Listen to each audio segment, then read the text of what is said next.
So did you see the video I did on the DrDisrespect stuff? Yeah. There's been a bit of an update, and it's kind of changed the scope of everything in terms of like how many people may potentially be involved. This comes from a former Twitch employee, the DrDisrespect situation. I don't think most people have an idea of how bad things were behind the scenes at Twitch. I literally worked in the department that had access to most of the data and information. I saw private whispers, which are their form of DMs, and it was literally my job to investigate daily. I saw things every single day that I wish I never had to see. I always advocated for being a good human, always expressed with heavy emotion on my stream how Twitch let kid diddlers, Diddy 2.0, whatever word you want to use. Bad boys. Yeah. Bad boys. How Twitch let bad boys run free. I like that. Bad boys is fine. We call them bad boys now. Take that. All right. Bad boys with young boys. That just sounds like rapper groups. I'm just realizing, bro. Rapper groups are weird names. He said, I signed an NDA and afraid to get in trouble, but I have to say something. It's been bothering me for so long. These sick F words don't deserve to be free. Sorry, it's pretty vague. I'm literally afraid for legal and safety reasons. Wish I could explain more, but I wanted to let you guys know half the shit you assume is probably true. Of course, I reported everything when I saw it directly to authorities within minutes. It's highly legal to save anything related to these cases. Look up CSAM laws. Let's just pray investigations complete and creeps are held accountable. Okay. So, that was the initial message. And one of the replies says, your job was to go through streamers' private messages. I mean, I'm sorry there were so many shitty people that did unspeakable things, but I don't feel comfortable knowing someone was going through my private messages. I just want to touch on this for like 2 seconds. Okay. Any private correspondence you make on these social media apps is monitored. They're monitoring it for, potential terror stuff. They're monitoring it for prawn things. They're monitoring it for keywords that alert the authorities. How do you think so many people get caught? And most of the people who do these kinds of crimes don't use these messages. Why? Because everything is monitored. And I'm pretty sure it's in the terms of service. There is no right to privacy when it comes to what you post on these social media apps. So this is for all the viewers watching. Yo, shit is not private. They're going through filters and algorithms and AI where they're looking at stuff and they're trying to find keywords and things like that. And then when they do, they sift through it. It's not private messages. It's less people messages. Private messages really between you and me. Yeah. Less people messages is just between you and me and whoever else in the company is watching. Yeah. Potentially watching. Yeah, exactly. So now, essentially what's starting to build up in the story is essentially back in 2017 when this feature, Twitch whispers and private DMs were a thing, there was a lot of dudes, creators, women, who were basically talking to underage people. That's becoming now the topic of discussion. I just wanted to hear your thoughts on the whole situation. What did you think? I know you hate when I say that. You hate it. When you say what? When I say that, I'm not surprised. And the reason I'm not surprised is because prior to 2017, I was working under NDA myself in a hotel. And I've seen some stuff. What kind of hotel? 5-star hotel. What does that mean? That means that, it's the stars were there. There's people that So celebrities and famous and famous people and people that got money. Yeah. Right? And you have to sign a waiver, NDA, and you cannot talk about things that happen in the hotel 2 years after you don't work there no more. You can't talk about it while you work there. But you can talk about it now. Now I can talk about it. So start naming names. Okay. Well, whenever... I was joking. You gonna name names? You about to drop names? Hey. Do you have any proof of anything you're claiming? No. You want to name names? Still want to do that because we're liable. There you go. So I'm not gonna name names. I'm just saying. But there's some people that have been outed after that in the whole I as well movement, the Me Too movement that I already knew. Hell, the NDA doesn't mean that you can't talk to your girl about it. So I was not talking about to nobody about it, but I was talking about my girl. And when some of the names came out, that came to Montreal, and I was looking at my girl like, remember what I told you about that person? And stuff like that. So I'm like, Can you give them an idea of what you may have seen? So I don't mean. For example, famous producer that came out in the I as well movement. I used to work in the mornings, right? I was the supervisor of the room service and provisioning of the room. So I was serving them their breakfast and provisioning the rooms. Yeah. So that when I used to come up in the morning, 6:30 in the morning, so I have to be there prior, like around 6. I used to see boys coming out of rooms. And when I say boys, it's not necessarily like super underage, like, but barely legal. Like, yo, you supposed to be in school, coming out of rooms like they just got partied, like the eyes bloodshot, and you do not look sober. Okay, so stuff like that, just entering the room, the different parties that different people were having in the room and stuff like that. So yeah, I saw stuff like that. Yeah, I saw stuff that. So I'm not surprised that on a platform, on the undercover, streamers on a that got platform that, for fucking social autists. So on a platform where people have somewhat like, that's the real life, right? Zero social skills, social skills, cults, power, and I say cults money. Because difference between YouTubers and these people, they're with their chat like 8 hours. Yes. It's very intimate to some degree. Like, people will watch them while they're eating, hanging out, doing stuff, and watching their every move and chatting the whole time. So it's a different level of like 100%. So that's the reason why I'm saying I'm not surprised, because I've seen it prior to that date on real life when I was working, and I'm like, yo, y'all, this experience changed my whole view on people that got money. Like, I knew stuff was going down, but golly, some of y'all degenerates. So I just saw that. So I can imagine with someone that just have influence, because you don't need money. Yeah. You need influence. Yeah. Someone that influence people, put you on the pedestal and stuff like that. Young, impressionable people, whenever stars used to come down in at the hotel, the lineups outside, the lineup for what? Just a glimpse, just to have the chance to say a glimpse and have the start that kind of power, that kind of influence. That I believe is the same thing for streamers and people that are on those streaming platforms and stuff like that. So whenever you talk to them on a private setting and stuff like, I'm not surprised that some of them will creep. Like you said, nerd, no social skills, influence.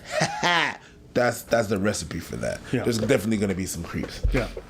I would say that in my experience, when people say like, oh, it's crazy how many people are getting outed, I think there's actually less of these weirdos today than there was before. Yes. Because right now, I think like we went through the whole like I as well era where like, creepy dudes were being outed for going against women against their will. Now we're in this era, which is basically like the Predator era. This is what this is, right? But when you go as far back as 8-7 years ago, none of this lingo was really out there or mainstream. The whole idea of like grooming or all this stuff wasn't mainstream. And I know because even when I was in high school, it was just so common to see 17-year-olds with 26-year-olds and 29-year-olds, 16-year-olds. It was a flex. It was a flex, right? And for the dudes involved in those relationships, it wasn't socially not well seen as it is today, right? People didn't view it as bad as they do now, right? So there was actually a lot of dudes, a lot of ladies engaging in inappropriate behaviors that wouldn't be acceptable today, but they were doing it back then. Mm-hmm. And all these platforms, Twitch, YouTube, whatever it is, they had zero oversight. And if you look at that era of creators, so many of them have been outed as predators already, or they're in prison, or they're literally banned from everything. EDP's a good example, right? Is there anything more egregious than that? There is. There's Onision, there's a couple other people you can start naming. Some of them are literally in jail for long sentences. I remember there was one blonde kid who looked like and he was like a 23-year-old who would be for inappropriately texting with a bunch of 13, 12-year-olds. And he would be like demanding stuff from them. But there was so much insulation around these people because there was no oversight from these platforms. And so now a lot of that's changing. So there's a lot of people who it's socially acceptable. Nowadays, it's definitely not socially acceptable. So there's a lot of pushback. So I would argue there's less today, but it's not surprising to me, much like Preach said, that this is all coming out. Because I feel as though it's been there since I was a young man. It's just that it was acceptable, and there was not like a clear transition. It's weird to talk about it like that, but it was not a real transition from, hey, in the world it's acceptable to nah. Yeah. It was a clear cut. So a lot of things are carrying over, and a lot of people are just like, man, whatever. To your point, I was so unaware of all this stuff. So I remember I immigrated to Canada, and like these are things that weren't being discussed. So I would see the relationship dynamics, and I'm like, okay, whatever. You just don't think about them because they're just everywhere. Yeah. I remember being 23. Okay, and I was hired to do something at a middle school, basically like teach a workshop. Right. And I go there. It's a gymnasium full of kids, so you can imagine the chaos. You're talking about 200 kids trying to teach a hip hop workshop. It's fucking, you got people standing on the walls. You got whatever it is. Okay, it's my first time doing this. Right? Somebody came to me with a contract, so I'm like, hey, Sure. money, I'll take Money. it. Like, I never want to teach in schools, but I don't care. Sure. You got to do what you got to do to survive. I got to be there for the whole school day because I got to do one in the before, one in the afternoon, and this bitch is far, so I'm not going home. So lunchtime comes around. I go to the lunch area where all the kids are, and basically I sit at the table with a bunch of dudes, basically a bunch of 13-year-olds. We having lunch, we just chatting. I'm not thinking much of it. I'm like dapping them up. I leave. I get a call later from the teachers group being like, "Hey, we thought that was inappropriate," and me, I'm like, "Wait, what are you guys talking about?" They said they didn't like the fact that I was sitting with the boys and then having boys being boys. No. Boys being boys. No. And what's wrong with hanging with the homies and having lunch? No. That's okay, all right. No, not that one. I'm just saying. Not that one. I was with the boys. Bro, not that one. Yo, I was with the boys. I was with the Not that one. boys. Not that one. And ain't get it. Sit down with your homies. Bro, get out of there. Grab a lunch. It's not a problem. Maybe they eating a sausage. You eating a wrap. How old are they? Got a little juice squeezing out. Whoa. All right, anyways. Listen, I gotta be me even when it's sensitive. Wow. Now, I didn't think much of it, but that's because culturally it wasn't normal to know about this kind of stuff or know that was that. Because like you don't get professional training when you become a dancer. You don't have like ethics and all this stuff. So I had to learn the hard way, and that's when I first realized like, oh, this stuff is like, it's very, even if there's nothing happening. And what's gonna happen in a dance school? In a dance school setting, you're gonna teach your kids, and then after that, if they need to eat, you're gonna be eating with them and just hang. So in a school setting, you're gonna be like, I don't see the problem. Right. And for me, it was a business opportunity because a lot of these kids ended up wanting to come to the hip hop class afterwards. So for me, it was like, hey, yeah, you want to roll through. I was not trying to hang out with them. No. I was not trying to see them. But that was a transition. But even that was seen wrong. But then I had to learn from that point. Culturally, it wasn't, but I had to learn from experience. But also, you're a man. Oh, yeah. I mean, men have always been seen that way. But I've never been around kids that often to have that worry or to hear about that kind of stuff. So at a young age, I just wasn't thinking about that. As I got older and I got exposed to more media, then I started to realize what the narrative looked like. Yeah. But when you're like a young person, especially, what is this, 2010, that's not topics of conversation. No. So all to say, the culture and the media around this stuff and the messaging that everyone does know in the back of their head has completely changed. So yeah. Yeah, I feel like we're in a different era now. So it doesn't surprise me that there's this many people being outed. I'm sure there's a lot more who are sending crazy things to a bunch of minors. And the real question is, why was DrDisrespect singled out? And what about these other people? If there's so many of these guys who are running free, what is Twitch doing behind the scenes that they're not taking care of this stuff more efficiently? Now you got to question the whole platform. Because it seems like they were aware behind the scenes that a lot of this stuff was going on, but never took action. At which point, we having a different conversation, because now it's not individuals or groups. We're talking about systems. We're talking about businesses, platforms. Mm-hmm. That's a different thing. Yep. A business platform about a platform that is targeted to kids, and then I mean, they say it's not targeted to kids, but there's a lot of goddamn kids there. The video games that they play are geared towards kids. I'm sorry, Fortnite was your biggest game, and it was a bunch of 12 and 11-year-olds on there watching these people. Come on now, D. All right, let's keep it a stack. What are your thoughts? Anything else? No, it's just it is. I gotta wait till I want to see the depth of it to where it unfolds. What happens to that? Okay, cool. Now that we know that it's happening, cool. What are the steps that we're gonna be taking in order for it not to happen again? Yeah. It's cool to be like, oh, this shit happened. It's fucked up. Okay, what are the steps? What are the steps that we're gonna take? That's what I want to know. That's what I want to see. I'm not gonna say like it's all inherently the platform's fault. The same way that in our comments there's some degenerates. It's not necessarily inherently our fault. But what can we do into the go? I feel that's a different relationship. Go ahead. We don't employ our commenters. We don't give them a paycheck. We don't make them sign a contract. That's a very good point. Isn't that the same thing? That's a very good point. If you're a boss and your employees are doing pedo stuff on the job, that is your responsibility. Yeah, you should. Yeah, the way you're gonna vet them, the way you. Yeah, you're right. You're right. I take that back. Yeah. That's not a good example. We're gonna stay on top of this story. I think it's worth covering. I think this is important stuff. Ooh, we're gonna stay on top of it like they stayed on top of kids. Yeah, no, put that. Boys being boys. That's it for today's video.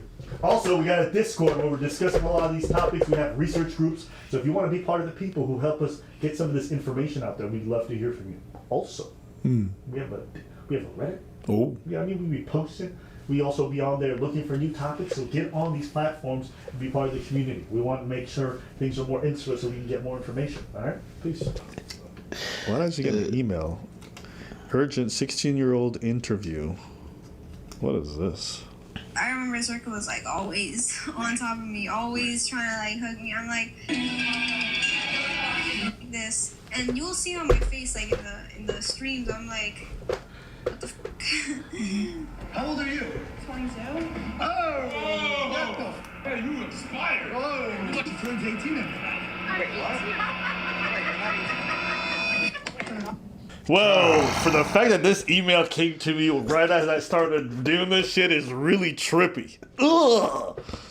First off, lady, I don't know why you there, okay? You need to be a little bit accountable and go the fuck home to your parents. And your parents need to slap your shit up. And yeah, these dudes is creepy fucks.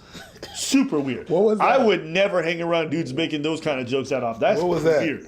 What? What I just saw? You just popped that shit open. What was that? You... What was that? Bad boys. What was that? I don't know. Tabarnak, bro. Let's go back to what I was reading. Holy shit. During a bad boy store, we had a bad boy break. That's Okay. a single right there. Jesus.